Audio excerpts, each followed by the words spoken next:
ICC ഏകദിന ലോകകപ്പ് അടുത്ത വർഷം നടക്കാനിരിക്കവേ ഇന്ത്യൻ ടീമിൽ ഇപ്പോഴും സ്ഥാനം ഉറപ്പിച്ചിട്ടില്ലാത്തവരിൽ ഒരാളാണ് മുൻ ക്യാപ്റ്റനും ഇതിഹാസ ഓപ്പണറുമായിട്ടുള്ള രോഹിത് ശർമ്മ. രോഹിത് ശർമ്മയുടെ കാര്യങ്ങൾ മാത്രം ഇതുവരെ തീരുമാനമായിട്ടില്ല എന്നതാണ് സത്യം. ശരിക്കും പറഞ്ഞു കഴിഞ്ഞാൽ രോഹിത്തിന്റെ അവസ്ഥ ഇപ്പോൾ എന്താണ് എന്നാണ് പലരും അന്വേഷിക്കുകയും ചെയ്യുന്നത്. ഓരോരുത്തർക്കും ഇപ്പോൾ രോഹിത്തിന്റെ അവസ്ഥ അറിയുമ്പോൾ തന്നെ വളരെയധികം സങ്കടമായി തോന്നുന്നു എന്ന് കൂടി പറയാം. ഒരു കാലത്ത് ഹിറ്റ്മാൻ എന്ന് വിളിച്ചിരുന്ന എല്ലാവരും ഇപ്പോൾ അദ്ദേഹത്തിന് വേണ്ടി നല്ല അവസരങ്ങൾ കിട്ടാനും സ്ഥാനം കിട്ടാനുമൊക്കെ പ്രാർത്ഥിക്കുകയാണ്. ശരിക്കും പറഞ്ഞാൽ മനസ്സ് മടുത്തിട്ടാണോ അതോ ഫോം ശരിയാകാത്തത് കൊണ്ടാണോ എന്ന് ഇപ്പോഴും ആർക്കും അത്ര കൃത്യമല്ല. എന്തു തന്നെയാണെങ്കിലും അത്ര നല്ല വിശ്വാസത്തിലൂടെ അല്ല കടന്നു പോകുന്നത് എന്ന് മാത്രമാണ് നമുക്ക് മനസ്സിലാക്കാൻ സാധിക്കുന്നത്. വേഗം അദ്ദേഹത്തിൻ്റെ പ്രാപ്തിയിലേക്ക് അദ്ദേഹം തിരികെ വരട്ടെ എന്നാണ് ഇപ്പോൾ ഏറ്റവും കൂടുതൽ ആളുകൾ നോക്കുകയും പറയുകയും ചെയ്യുന്നത്.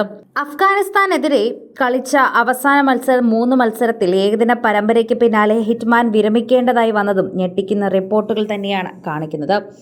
ഹിറ്റ്മാന് പകരം ഇംഗ്ലണ്ട് പര്യടനത്തിൽ ടീമിൽ എത്തേണ്ടിയിരുന്ന യുവ ഓപ്പണർ യശസ്വി ജയ്സ്വാളുമായിരുന്നു. അതിനെക്കുറിച്ചും ചർച്ചകൾ ഒരുപാട് തന്നെ നിൽക്കുന്നുണ്ട്. ആ ഒരു ചർച്ചയും ആ ഒരു വാർത്തയും തന്നെയാണ് പ്രാധാന്യമായി നിൽക്കുന്നത് എന്നതുകൂടി പറയാം. ഹിറ്റ്മാന് പകരം ഇംഗ്ലീഷ് പര്യടനത്തിൽ ടീമിൽ എത്തേണ്ടിയിരുന്നത് യുവ ഓപ്പണർ യശസ്വി ജയ്സ്വാൾ ആയിരിക്കെ ഇത് സംഭവിച്ചില്ലെന്ന് മാത്രമല്ല, ഇംഗ്ലീഷ് പര്യടനത്തിനുള്ള ഇന്ത്യയുടെ 15-അംഗ ഏകദിന സ്ക്വാഡിൽ നിന്നും ജയ്സ്വാൾ തഴയപ്പെടുകയുമായിരുന്നു. ഇതേക്കുറിച്ചുള്ള കൂടുതൽ വിവരങ്ങൾ പുറത്തുവിട്ടിരിക്കുകയാണ് പ്രമുഖ സ്പോർട്സ് ജേർണലിസ്റ്റ് കൂടിയായ അഭിഷേക് ത്രിപാഠി.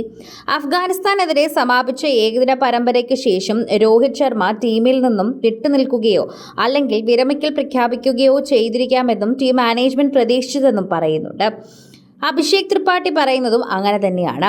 അങ്ങനെ സംഭവിച്ചുവെങ്കിൽ ഇംഗ്ലണ്ടുമായുള്ള ഏകദിന പരമ്പരയിൽ 3 ഓപ്പണറായി യശസ്വി ജയ്സ്വാളിനെ കൊണ്ടുവരാനുള്ള പ്ലാനിലുമായിരുന്നു അവർ എന്നുകൂടി കൂട്ടിച്ചേർക്കണം. രോഹിത്തിന്റെ പേര് എടുത്തു പറയുകയാണ് എന്നുകൂടി കൂട്ടിച്ചേർക്കാം.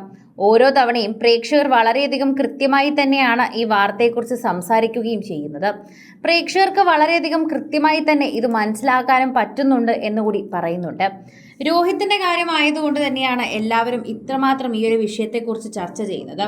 രോഹിത് വീണ്ടും കളിക്കണമെന്നതും അതുപോലെ മറ്റൊരാളുടെയും അവസരം തട്ടിമാറ്റാതെ രോഹിത് എന്തായാലും കളിക്കാൻ ശ്രമിക്കും എന്നത് നമുക്ക് നന്നായി തന്നെ അറിയുകയും ചെയ്യാം. രോഹിത്തിന്റെ പേര് എടുത്തു പറയാതെ ത്രിപാഠി പറഞ്ഞിരിക്കുന്നെങ്കിലും അദ്ദേഹം ഉദ്ദേശിച്ചത് രോഹിത്തിനെ കുറിച്ചാണെന്ന് എല്ലാവർക്കും നന്നായി തന്നെ വ്യക്തമാകുന്ന ഒരു കാര്യം കൂടിയാണെന്ന് കൂട്ടിച്ചേർക്കണം. ഒരു കാര്യം ഞാൻ പറയാൻ ആഗ്രഹിക്കുന്നു. അഫ്ഗാനിസ്ഥാനുമായുള്ള പരമ്പരയ്ക്ക് ശേഷം ഒരു താരം പുറത്തു പോകാനുള്ള എല്ലാ സാധ്യതകളുമുണ്ട്.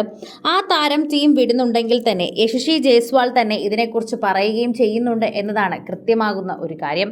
സോഷ്യൽ മീഡിയയിൽ തന്നെ എല്ലാവരും ഈ ഒരു വാർത്തയെപ്പറ്റി സംസാരിക്കുകയും ചെയ്യുന്നത് നമുക്ക് മനസ്സിലാക്കാൻ പറ്റുന്നുണ്ട്. പ്രേക്ഷകരെല്ലാവരും ഈ ഒരു വാർത്തയെക്കുറിച്ച് അങ്ങനെ തന്നെയാണ് ചോദിക്കുകയും ചെയ്യുന്നത്.